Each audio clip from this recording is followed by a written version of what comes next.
these? I got a little obsessed with mine. In fact, I got a little obsessed with all my stuff. Have you ever wondered where all the stuff we buy comes from and where it goes when we throw it out? I couldn't stop wondering about that, so I looked it up.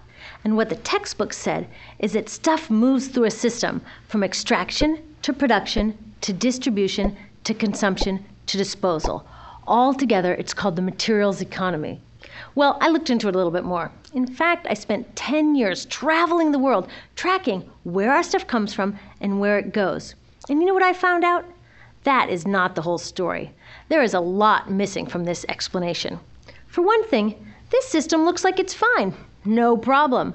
But the truth is, it's a system in crisis. And the reason it's a system in crisis is it's a linear system and we live on a finite planet. And you cannot run a linear system on a finite planet indefinitely. Every step along the way, this system is interacting with the real world.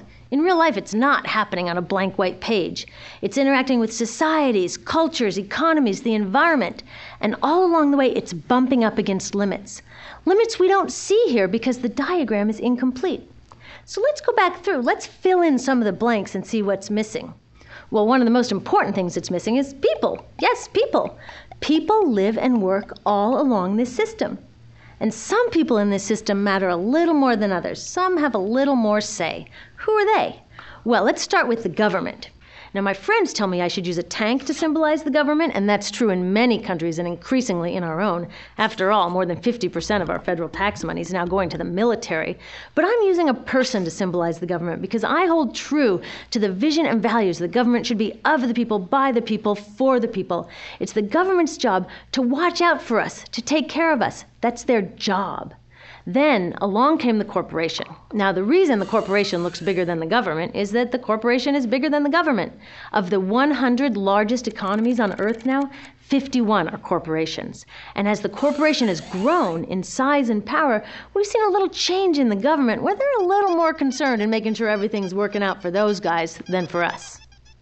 Okay, so let's see what else is missing from this picture. We'll start with extraction, which is a fancy word for natural resource exploitation, which is a fancy word for trashing the planet. What this looks like is we chop down the trees, we blow up mountains to get the metals inside, we use up all the water, and we wipe out the animals. So here we are running up against our first limit. We are running out of resources. We are using too much stuff. Now, I know this can be hard to hear, but it's the truth, so we've got to deal with it. In the past 3 decades alone, 1/3 of the planet's natural resource space has been consumed. Gone. We are cutting and mining and hauling and trashing the place so fast that we're undermining the planet's very ability for people to live here. Where I live, in the United States, we have less than 4% of our original forests left. 40% of the waterways have become undrinkable. And our problem is not just that we're using too much stuff, but we're using more than our share. We have 5% of the world's population, but we're using 30% of the world's resources and creating 30% of the world's waste.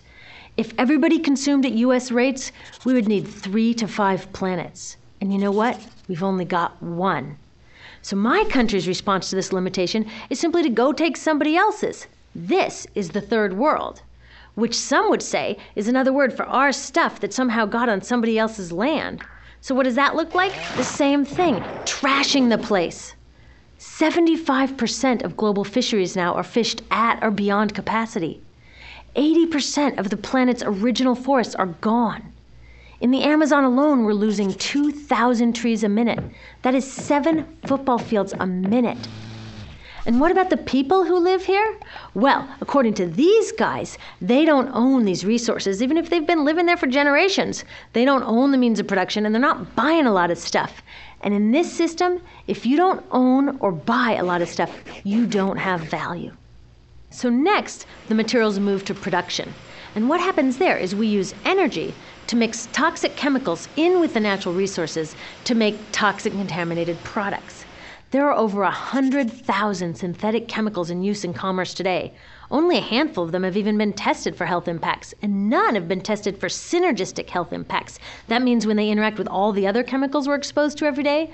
So we don't know the full impact on health and the environment of all these toxic chemicals, but we do know one thing: toxics in, toxics out. As long as we keep putting toxics into our industrial production systems, we're going to keep getting toxics in the stuff that we bring into our homes and workplaces and schools, and our bodies. Like BFRs, brominated flame retardants, they're a chemical that make things more fireproof, but they are super toxic. They're a neurotoxin. That means toxic to the brain. What are we even doing using a chemical like this? Yet we put it in our computers, our appliances, couches, mattresses, even some pillows.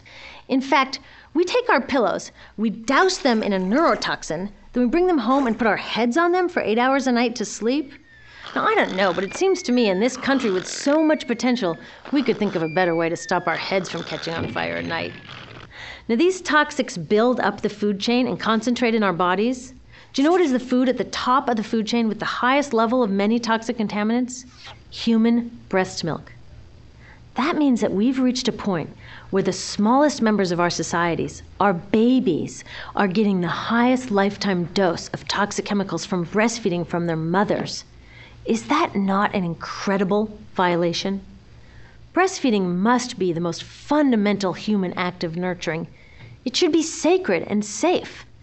Now, breastfeeding is still best, and mothers should definitely keep breastfeeding, but we should protect it. They should protect it. I thought they were looking out for us. And of course, the people who bear the biggest brunt of these toxic chemicals are the factory workers, many of whom are women of reproductive age. They're working with reproductive toxins, carcinogens, and more. Now I ask you, what kind of woman of reproductive age would work in a job exposed to reproductive toxins except for a woman with no other option? And that's one of the beauties of this system. The erosion of local environments and economies here ensures a constant supply of people with no other option. Globally, 200,000 people a day are moving from environments that have sustained them for generations into cities, many to live in slums, looking for work, no matter how toxic that work may be. So you see, it's not just resources that are wasted along this system, but people too. Whole communities get wasted. Yep, toxics in, toxics out. A lot of the toxics leave the factories in products, but even more leave as byproducts or pollution. And it's a lot of pollution. In the US, our industry admits to releasing over 4 billion pounds of toxic chemicals a year. And it's probably a lot more because that's only what they admit. So that's another limit, because yuck, who wants to look at and smell 4 billion pounds of toxic chemicals a year? So what do? Move the dirty factories overseas, pollute someone else's land. But surprise, a lot of that pollution is coming right back at us, carried by wind currents. So what happens after all these natural resources are turned into products? Well, it moves here for distribution. Now, distribution means selling all the toxic contaminated junk as quickly as possible. The goal here is to keep the prices down, keep the people buying, and keep the inventory moving. How do they keep the prices down? Well, they don't pay the store workers very much, and they skimp on health insurance every time they can. It's all about externalizing the costs. What that means is that the real costs of making stuff aren't captured in the price. In other words, we aren't paying for the stuff we buy. I was thinking about this the other day. I was walking to work and I wanted to listen to the news, so I popped into a Radio Shack to buy a radio. I found this cute little green radio for $4.99. I was standing there in line to buy this thing, and I was thinking, how could $4.99 possibly capture the cost of making this radio and getting it into my hands? The metal was probably mined in South Africa. The petroleum was probably drilled in Iraq. The plastics were probably produced in China. And maybe the whole thing was assembled by some 15-year-old in a maquiladora in Mexico. $4.99 wouldn't even pay the rent for the shelf space it occupied until I came along, let alone part of the staff guy's salary who helped me pick it out, or the multiple ocean cruises and truck rides pieces of this radio went on. That's how I realized I didn't pay for the radio. So who did pay? Well, these people paid with the loss of their natural resource space. These people paid with the loss of their clean air, with increasing asthma and cancer rates. Kids in the Congo paid with their future. 30% of the kids in part of the Congo have dropped out of school to mine coltan, a metal we need for our cheap and disposable electronics. These people even paid by having to cover their own health insurance. All along this system, people pitched in so I could get this radio for $4.99. And none of these contributions are recorded in any accounts book. That's what I mean by the company owners externalized the true costs of production. And that brings us to the golden arrow of consumption. This is the heart of the system, the engine that drives it. It is so important that protecting this arrow has become the top priority for both of these guys. That's why after 9/11, when our country was in shock, and President Bush could have suggested any number of appropriate things, to grieve, to pray, to hope. No, he said to shop, to shop. We have become a nation of consumers. Our primary identity has become that of being consumers, not mothers, teachers, farmers, but consumers. The primary way that our value is measured and demonstrated is by how much we contribute to this arrow, how much we consume. And do we? We shop and shop and shop, keep the materials flowing, and flow they do. Guess what percentage of total materials flow through this system is still in product or use 6 months after their date of sale in North America? 50%? 20?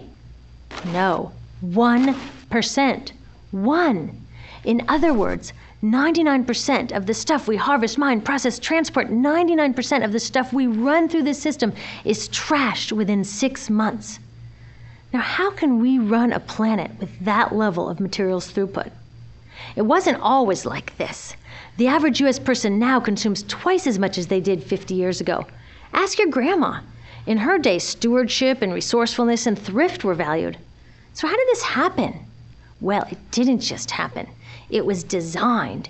Shortly after World War II, these guys were figuring out how to ramp up the economy. Retailing analyst Victor Lebow articulated the solution that's become the norm for the whole system. He said, our enormously productive economy demands that we make consumption our way of life, that we convert the buying and use of goods into rituals, that we seek our spiritual satisfaction, our ego satisfaction in consumption. We need things consumed, burned up, replaced, and discarded at an ever-accelerating rate. President Eisenhower's Council of Economic Advisors chairman said that the American economy's ultimate purpose is to produce more consumer goods. More consumer goods? Our ultimate purpose? Not provide health care or education or safe transportation or sustainability or justice? Consumer goods? How did they get us to jump on board this program so enthusiastically? Well, 2 of their most effective strategies are planned obsolescence and perceived obsolescence. Planned obsolescence is another word for designed for the dump. It means they actually make stuff to be useless as quickly as possible, so we'll chuck it and buy a new one. It's obvious with things like plastic bags and coffee cups, but now it's even big stuff. Mops, DVDs, cameras, barbecues even, everything. Even computers. Have you noticed that when you buy a computer now, the technology is changing so fast that in just a couple of years, it's actually an impediment to communication? I was curious about this, so I opened up a big desktop computer to see what was inside. And I found out that the piece that changes each year is just a tiny little piece in the corner. But you can't just change that one piece because each new version is a different shape. So you gotta chuck the whole thing and buy a new one. So I was reading industrial design journals from the 1950s when planned obsolescence was really catching on. These designers are so open about it. They actually discuss how fast can they make stuff break that still leaves the consumer having enough faith in the product to go out and buy another one. It was so intentional. But stuff cannot break fast enough to keep this arrow afloat. So there's also perceived obsolescence. Now, perceived obsolescence convinces us to throw away stuff that is still perfectly useful. How do they do that? Well, they change the way the stuff looks. So if you bought your stuff a couple of years ago, everyone can tell that you haven't contributed to this arrow recently. And since the way we demonstrate our value is contributing to this arrow, it can be embarrassing. Like, I've had the same fat white computer monitor on my desk for 5 years. My coworker just got a new computer. She has a flat, shiny, sleek monitor. It matches her computer, it matches her phone, even her pen stand. She looks like she's driving in Spaceship Central, and I look like I've got a washing machine on my desk. Fashion is another prime example of this. Have you ever wondered why women's shoe heels go from fat one year to skinny the next to fat to skinny? It's not because there's some debate about which heel structure is the most healthy for women's feet. It's because wearing fat heels in a skinny heel year shows everybody that you haven't contributed to that arrow as recently, so you're not as valuable as that person in skinny heels next to you, or more likely in some ad. It's to keep us buying new shoes. Advertisements and media in general plays a big role in this. Each of us in the U.S. is targeted with over 3,000 advertisements a day. We see more advertisements in 1 year than people 50 years ago saw in a lifetime. And if you think about it, what's the point of an ad except to make us unhappy with what we have? So 3,000 times a day, we're told our hair is wrong, our skin is wrong, our clothes are wrong, our furniture is wrong, our car is wrong, we are wrong, but it can all be made right if we just go shopping. Media also helps by hiding all of this and all of this. So the only part of the materials economy we see is the shopping. The extraction, production, and disposal all happens outside of our field of vision. So in the US, we have more stuff than ever before, but polls show that our national happiness is actually declining. Our national happiness peaked in the 1950s, the same time that this consumption mania exploded. Interesting coincidence.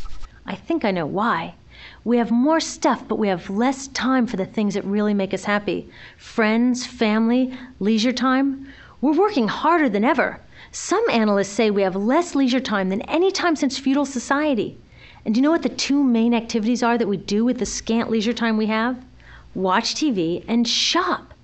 In the US, we spend 3 to 4 times as many hours shopping as our counterparts in Europe do. So we're in this ridiculous situation where we go to work, maybe 2 jobs even, and we come home and we're exhausted. So we plop down on our new couch and watch TV, and the commercials tell us you suck. So you got to go to the mall to buy something to feel better, and then you got to go to work more to pay for the stuff you just bought. So you come home and you're more tired, so you sit down and you watch more TV, and it tells you to go to the mall again. And we're on this crazy work, watch, spend treadmill, and we could just stop. So in the end, what happens to all the stuff we buy anyway? At this rate of consumption, it can't fit into our houses, even though the average house size has doubled in this country since the 1970s. It all goes out in the garbage. And that brings us to disposal. This is the part of the materials economy we all know the most because we have to haul the junk out to the curb ourselves. Each of us in the United States makes 4.5 pounds of garbage a day. That's twice what we each made 30 years ago. All of this garbage either gets dumped in a landfill, which is just a big hole in the ground, or if you're really unlucky, first it's burned in an incinerator and then dumped in the landfill. Either way, they both pollute the air, land, water, and don't forget, change the climate. Incineration is really bad. Remember those toxics back in the production stage? Well, burning the garbage releases the toxics up into the air. Even worse, it makes new super toxics, like dioxin. Dioxin is the most toxic man-made substance known to science, and incinerators are the #1 source of dioxin. That means that we could stop the #1 source of the most toxic man-made substance known just by stopping burning the trash. We could stop it today. Now, some companies don't want to deal with building landfills and incinerators here, so they just export the disposal too. What about recycling? Does recycling help? Yes, recycling helps. Recycling reduces the garbage at this end, and it reduces the pressure to mine and harvest new stuff at this end. Yes, yes, yes, we should all recycle, but recycling is not enough. Recycling will never be enough for a couple reasons. First, the waste coming out of our houses is just the tip of the iceberg. For every 1 garbage can of waste you put out on the curb, 70 garbage cans of waste were made upstream just to make the junk in that 1 garbage can you put out on the curb. So even if we could recycle 100% of the waste coming out of our households, it doesn't get to the core of the problems. Also, much of the garbage can't be recycled, either because it contains too many toxics or it's designed not to be recyclable in the first place. Like those juice packs, where they have layers of metal and paper and plastic all smushed together, you can never separate those for true recycling. So you see, it is a system in crisis. All along the way, we are bumping up against limits. From changing climate to declining happiness, it's just not working. But the good thing about such an all-pervasive problem is that there are so many points of intervention. There are people working here on saving forests and here on clean production, people working on labor rights and fair trade and conscious consuming and blocking landfills and incinerators, and very importantly, on taking back our government so that it really is by the people and for the people. All of this work is critically important, but things are really going to start moving when we see the connections, when we see the big picture. When people along the system get united, we can reclaim and transform this linear system into something new, a system that doesn't waste resources or people. Because what we really need to chuck is that old school throwaway mindset. There's a new school of thinking on this stuff, and it's based on sustainability and equity, green chemistry, zero waste, closed-loop production, renewable energy, local living economies. It's already happening. Now, some say it's unrealistic, idealistic that it can't happen, But I say the ones who are unrealistic are those that want to continue with the old path. That's dreaming. Remember, that old way didn't just happen. It's not like gravity that we've just got to live with. People created it, and we're people too. So let's create something new.